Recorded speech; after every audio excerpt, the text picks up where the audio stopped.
Perkenalkan, nama Niludika Juleta, NIM 17025111171. Pada kali ini saya akan memperagakan prosedur pemeriksaan payudara pada wanita. Selamat pagi, perkenalkan saya Dr. Dika yang bertugas pada pagi hari ini. Boleh tahu dengan siapa saya berbicara? Tolong disebutkan juga umur, kemudian pekerjaan, alamat, dan juga status perkawinannya. Selamat pagi dok, nama saya Dina dok, umur saya 23 tahun. Pekerjaan saya sebagai pegawai swasta dan alamat saya di Panjer dok, saya belum menikah. Oh ya Mbak, jadi sebaiknya saya panggil dengan siapa ya? Panggil Mbak Dina saja dok. Oh ya, baik Mbak Dina, jadi ada keluhan apa datang ke sini Mbak Dina? Ini dok, saya merasa tidak nyaman karena ada benjolan di sekitar payudara sebelah kanan saya. Sudah sejak kapan dirasakan benjolannya Mbak, dan apakah ada di lokasi lain juga? Sudah sekitar 1 bulan yang lalu dok, sampai saat ini hanya ada 1 benjolan saja dok. Oke, apakah itu terasa nyeri benjolannya Mbak? Nyeri dok, tapi nyerinya saat ditekan saja. Apakah menetap atau hilang timbul benjolannya? Menetap dok. Menetap, oke.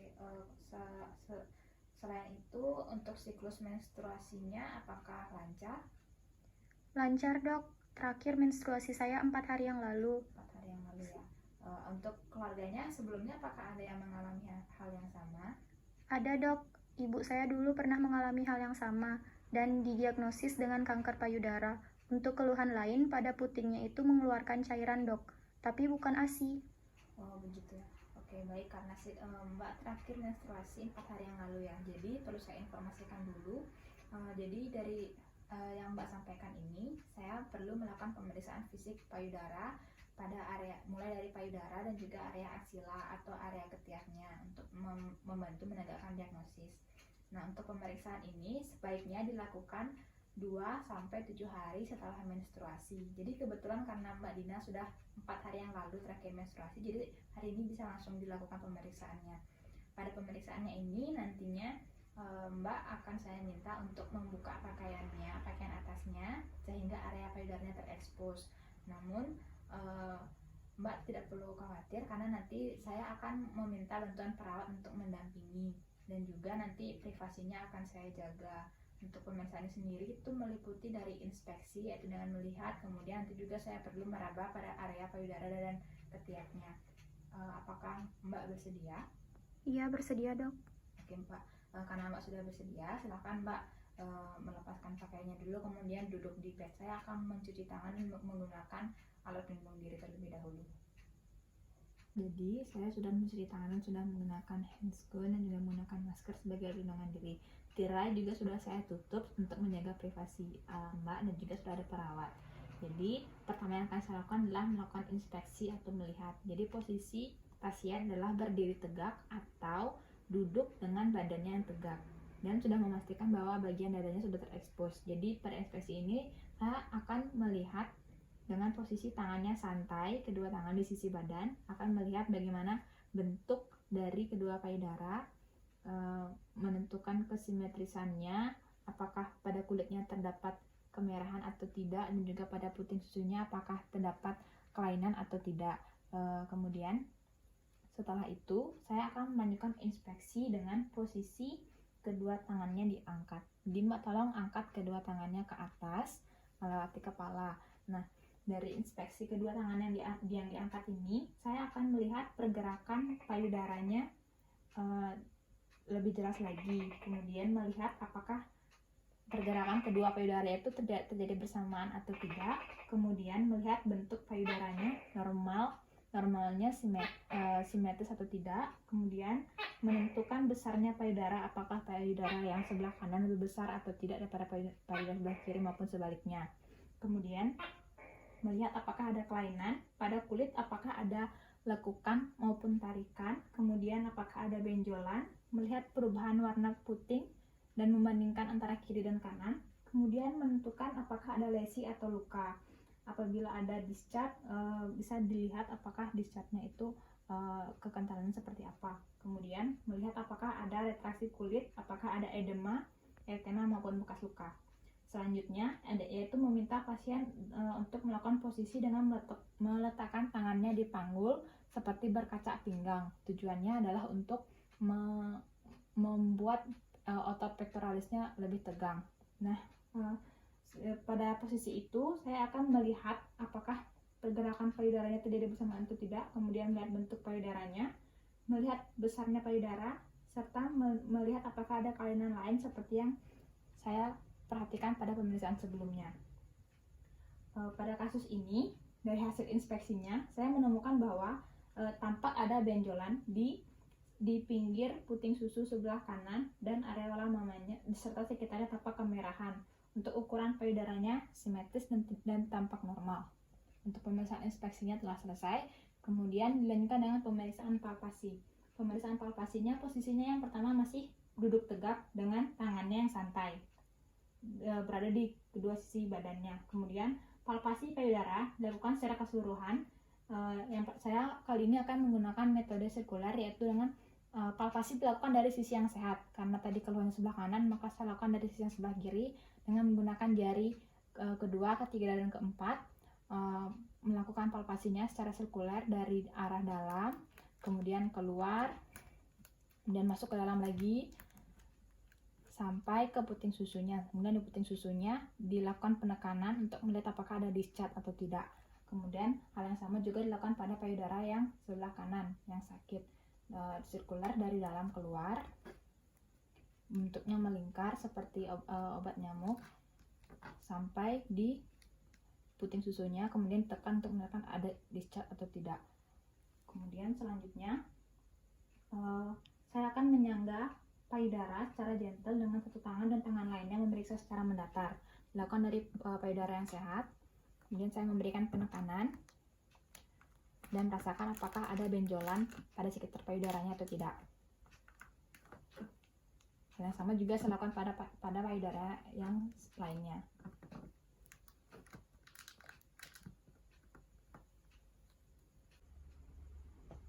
Untuk palpasi selanjutnya, yaitu dengan posisi kedua tangannya diletakkan di pinggang atau posisi berkaca pinggang. Jadi Mbak tolong tangannya diletakkan di kedua sisi pinggangnya, kemudian sedikit mengusungkan dada. Tujuan dari posisi ini adalah untuk menegangkan otot pektoralisnya dan meraba kembali, terutama pada bagian benjolannya, untuk menentukan apakah benjolan itu sudah melekat sampai ke lapisan otot atau tidak. Kemudian selanjutnya pada saat masih di posisi duduk tegak, saya akan meminta pasien untuk mengangkat kedua tangannya ke atas. Tolong Mbak, kedua tangannya diangkat ke atas. Kemudian saya akan melakukan palpasi di area di pinggir-pinggir payudaranya. Dilakukan dari sisi yang sehat, dari yang sebelah kiri palpasinya.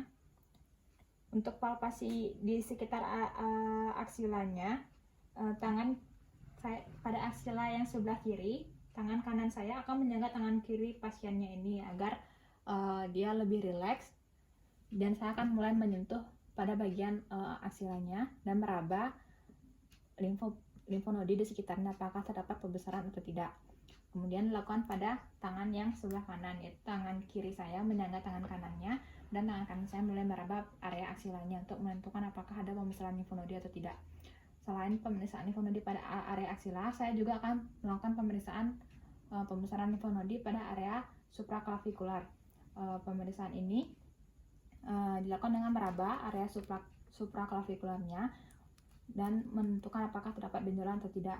Selanjutnya yaitu perabaan pada area infraklavikular. Dilakukan juga perabaan yang sama sampai mengelilingi ke area mama interna dan menentukan apakah terdapat pembesaran limfonodi di sekitar area mama atau tidak.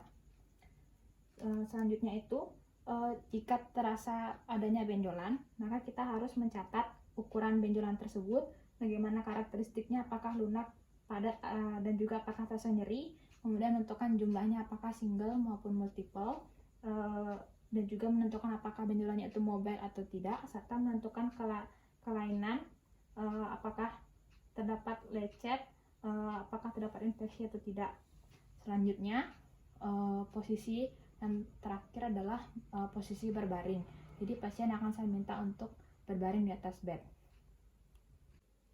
Untuk palpasi selanjutnya itu dengan posisi berbaring, di mana saya juga sudah meletakkan bantal pada di belakang bahu pasien, tujuannya untuk agar punggungnya itu rata dan penyebaran payudaranya itu merata. Kemudian selanjutnya saya akan meminta pasien untuk mengangkat kedua tangannya ke atas.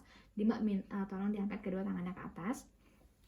Kemudian setelah pasien mengangkat kedua tangannya ke atas, saya akan melakukan palpasi kembali dengan menggunakan teknik 3 jari dan gerakannya sirkuler. Tujuannya untuk melakukan pemeriksaan kembali agar tidak ada yang terlewatkan saat posisinya masih tegak.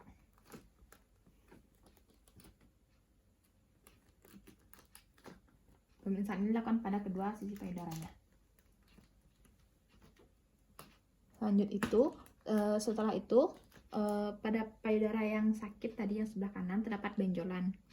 Saya akan memeriksa pada benjolan tersebut dan juga memperhatikan sisi payudara yang sebelah kanan atau yang sakit untuk melihat apakah ada kemerahan, apakah terdapat kulit yang kaku, kemudian apakah ada penampakan seperti kulit jeruk, dan juga bagaimana perubahan warna kulitnya. Kemudian saya akan meraba apakah benjolannya itu mobile atau tidak. Kemudian menentukan konsistensinya keras atau fluktuatif. Kemudian ditanyakan apakah nyeri saat ditekan atau tidak. Apakah nyeri saat ditekan, Mbak? Baik, pasien merasakan nyeri tekan.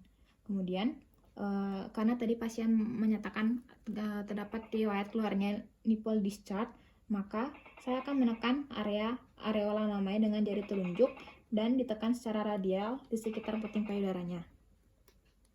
Dan saya akan memperhatikan apakah ada cairan yang muncul melalui salah satu duktus yang terbuka pada permukaan puting payudara.